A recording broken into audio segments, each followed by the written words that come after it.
नमस्कार, मी अमित गद्रे. महाराष्ट्र विशेषमध्ये सगळ्यांचं स्वागत. या बुलेटिनमध्ये तुमच्या आमच्या उपयोगी बातम्या, विशेष सरकारी योजना आणि महाराष्ट्राच्या इतरही महत्त्वाच्या घडामोडींचा आढावा घेऊया. शेतकऱ्यांच्या आर्थिक स्थैर्यासाठी सुरू करण्यात आलेल्या नमो शेतकरी महासन्मान किसान योजनेचा 7वा हप्ता मुख्यमंत्री देवेंद्र फडणवीस यांच्या हस्ते वितरित करण्यात आला आहे. राज्यातील 91,65,156 शेतकऱ्यांच्या बँक खात्यामध्ये एकूण 1,892.61 कोटी रुपयांचा निधी जमा करण्यात आला आहे. या योजनेत आम्ही निर्णय घेतला की केंद्र सरकारच्या 6,000 रुपयांसोबत महाराष्ट्र सरकार देखील त्याच लाभार्थ्यांना शेतकऱ्यांना 6,000 रुपये देईल. म्हणजे महाराष्ट्रातल्या शेतकऱ्यांना एकूण 12,000 रुपये त्या ठिकाणी मिळतील. इंग्रजांविरुद्ध पहिली ठिणगी पेटवणारे आद्य क्रांतीवीर राजे उमाजी नाईक हे खऱ्या अर्थाने क्रांतिकारक होते. त्यांची 234वी जयंती रामोशी बेडर समाजाच्या वतीने नुकतीच साजरी करण्यात आली. या समाजाच्या शौर्याची परंपरा आजही जिवंत असून त्यांना विकासाच्या मुख्य प्रवाहात आणण्यासाठी शासन कटिबद्ध असल्याची ग्वाही मुख्यमंत्री देवेंद्र फडणवीस यांनी दिली. या समाजाच्या सक्षमीकरणासाठी शासन प्रयत्नशील असून राजे उमाजी नाईक आर्थिक विकास महामंडळाच्या माध्यमातून 2 लाख रुपयांपर्यंतचे बिगर तारण कर्ज तसंच समाजात उद्योजक आणि व्यावसायिक घडावेत यासाठी 15 लाख रुपयांचं कर्ज देण्याचा निर्णय शासनानं घेतला, असंही मुख्यमंत्र्यांनी सांगितलं. राज्यातील महत्वाकांक्षी वैनगंगा नळगंगा या नदीजोड प्रकल्पाद्वारे विदर्भ आणि मराठवाडा विभागातील पाणी टंचाई दूर करण्यासोबतच शेतीला शाश्वत पाणी पुरवठा उपलब्ध होणार आहे. या प्रकल्पाला गती देण्यासाठी सविस्तर प्रकल्प अहवाल 15 ऑक्टोबरपर्यंत शासनाकडे सादर करावा असे निर्देश मुख्यमंत्री देवेंद्र फडणवीस यांनी दिले. सागरमाला सारख्या प्रकल्पाच्या माध्यमातून देशातील सागरी व्यापार पायाभूत सुविधांमध्ये नवीन अध्याय सुरू झाला. जेन पोर्ट टर्मिनल देशातील सर्वात मोठं कंटेनर हाताळणी केंद्र बनलंय.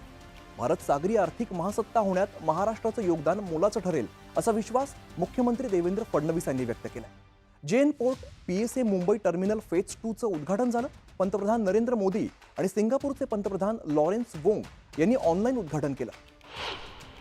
संजय गांधी निराधार अनुदान योजना, श्रावणबाळ सेवा राज्य निवृत्ती वेतन योजनेतील दिव्यांग लाभार्थ्यांच्या अर्थसहाय्यात 1,000 रुपयांची वाढ करण्यात आली आहे. या लाभार्थ्यांना 1,500 रुपये अर्थसहाय्य दिलं जात होतं, आता ते 2,500 रुपये दिलं जाईल.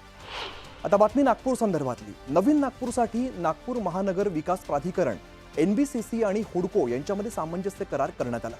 नवीन नागपूरसाठी NBCC प्रकल्प सल्लागार म्हणून काम करणार आहे. नागपूरलगतच्या हिंगणा तालुक्यातील 1,710 एकरमध्ये हे शहर विकसित केलं जाणार आहे. यामध्ये 148 किलोमीटरचा बाह्य वळण रस्ता तयार केला जाणार आहे. त्यामुळे सध्या नागपुरात येणाऱ्या जड वाहनांना भार कमी होणार आहे. पुढची महत्त्वाची बातमी. भारताची अर्थव्यवस्था $5 ट्रिलियन करण्याचं उद्दिष्ट साध्य करण्यासाठी महाराष्ट्राचं मोठं योगदान असणार आहे. अटल सेतू, कोस्टल रोड, समृद्धी महामार्ग, मेट्रोचं जाळं यांसारख्या महत्त्वपूर्ण पायाभूत सुविधांच्या प्रकल्पांमुळे महाराष्ट्राचा विकास अधिक वेगानं होत असल्याचं उपमुख्यमंत्री एकनाथ शिंदे म्हणाले. प्रशिक्षणाचा भाग म्हणून महाराष्ट्राच्या दौऱ्यावरती असलेल्या भारतीय विदेश सेवेतील अधिकाऱ्यांच्या शिष्टमंडळाने एकनाथ शिंदेंची भेट घेतली. आता बातमी बघूया GST संदर्भातली.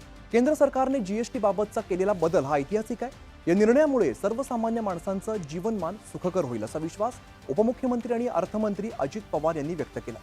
सणासुदीच्या काळामध्ये जनतेला दिलासा मिळेल. सामान्य नागरिक, शेतकरी, मध्यमवर्गीय आणि लघु मध्यम उद्योजकांना या निर्णयामुळे फायदा होणार असल्याचं अजित पवारांनी म्हटलं.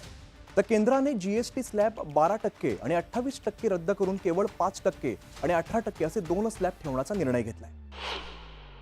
बातमी गडचिरोलीमधून. गडचिरोलीसारख्या आदिवासी आणि मागास जिल्ह्यांमध्ये डोळ्यांच्या आरोग्याविषयी जनजागृती करण्यात येणार आहे. तसंच या भागामध्ये उपचार पोहोचवण्यावरती भर देणार असल्याचं मुख्यमंत्री देवेंद्र फडणवीस यांनी सांगितलं. राज्याच्या सार्वजनिक आरोग्य विभाग आणि जागतिक आरोग्य संघटना यांच्या स्पेक्स 2030 या प्रकल्पामुळे मुलांचं शिक्षण, तरुणांसाठी रोजगार आणि संपूर्ण समाजाच्या जीवनमानामध्ये सकारात्मक बदल घडेल असंही त्यांनी सांगितलं. आता बातमी शेतकऱ्यांसाठी. राज्यातील नुकसानग्रस्त एकही शेतकरी मदतीपासून वंचित राहणार नाही. सरकार शेतकऱ्यांच्या पाठीशी खंबीरपणे उभं राहणार असल्याची ग्वाही कृषी मंत्री दत्तात्रय भरणे यांनी दिली. नुकसानग्रस्त शेतकऱ्यांच्या शेतीचे पंचनामे अंतिम टप्प्यात आले असून नुकसानग्रस्त शेतकऱ्यांना तातडीने मदत देणार असल्याचंही त्यांनी सांगितलं. गेल्या काही दिवसांमध्ये अतिवृष्टीमुळे राज्यातील 29 जिल्ह्यातील 191 तालुक्यांमध्ये मोठं नुकसान झालंय. खरीप पिकांना मोठा फटका बसलाय. तर महाराष्ट्रातल्या विशेष घडामोडी बघितल्यानंतर महाराष्ट्र विशेष या बुलेटिनमध्ये इकडेच थांबतोय. पाहत राहा न्यूज 18 लोकमत.